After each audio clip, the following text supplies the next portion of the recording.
Kumusta mga kaibigan? Welcome sa Bruce Wayne Balance.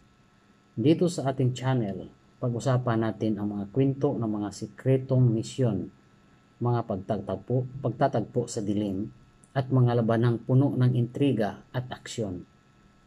Mula sa mga kwento ng mga bayani sa comics hanggang sa mga tunay na kwento ng mga taong may kakaibang kakayahan. Ibabahagi natin ang lahat ng ito sa inyo. Maganda sa mga makapigil hiningang istorya na tiyak na magbibigay ng inspirasyon at aliw. Huwag kalimutang mag-subscribe at i-like ang ating mga video para lagi kang updated sa ating mga bagong kwento. Tara, simulan na natin. Kwento ng unang bayani. Ang lihim na misyon ni Ramon, ang taong kalasag. Sa isang modernong lungsod na puno ng kriminalidad at katiwalian, nakatira si Ramon, isang ordinaryong mamamayan sa mata ng karamihan.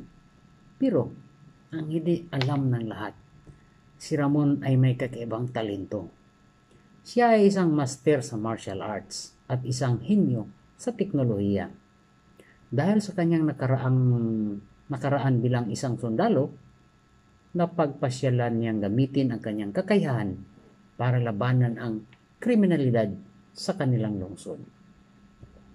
Isang gabi, habang naglalakad si Ramon pauwi, narinig niya ang sigaw ng isang babae mula sa isang iskinita. Agad siyang tumakbo papunta roon at nakita niyang may isang grupo ng mga lalaking nagtangka na kidnapin ang babae. Hindi nagdalawang isip si Ramon at sinugod ang mga lalaki. Sa kanyang bilis at galing sa pakikipaglaban, napalayas niya ang mga ito at nailigtas ang babae. Naging viral sa social media ang pangyayaring iyon. Pero, hindi alam ng lahat kung sino ang nakaligtas sa babae. Kinabukasan, napanood ni Ramon ang balita at nalaman niya na ang babaeng kanyang nailigtas ay anak pala ng isang kilalang negosyante na si Mr. Salvador. Nagpasalamat si Mr. Salvador kay Ramon at inalok siya ng malaking halaga ng pera bilang pabuya. Pero tinanggihan ni Ramon. Ito ay sinabing ginagawa lang niya ang tama.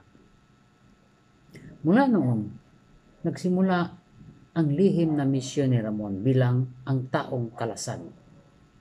Gamit ang kanyang katalinuhan, gumawa siya ng mga makabagong kagamitan at kasuotan na tutulong sa kanyang pakikipaglaban sa mga kriminal.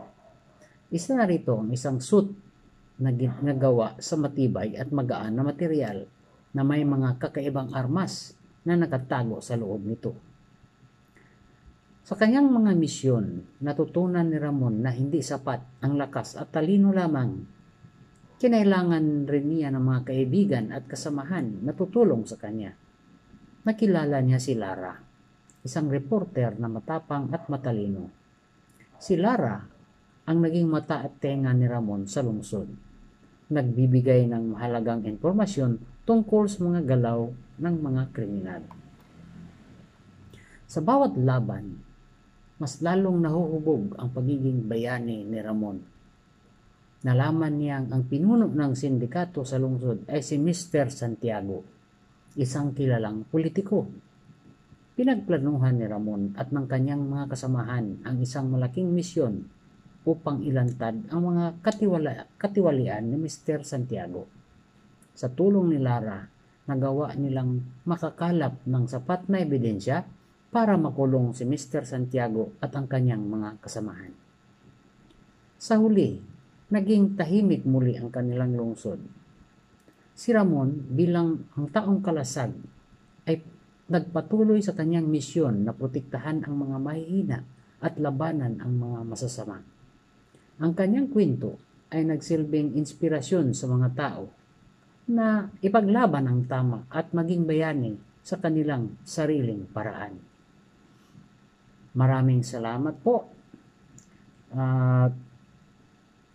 Huwag kalimutang mag-like, mag-subscribe at i-share ang ating video para sa mas marami pang kwentong puno ng aksyon at inspirasyon.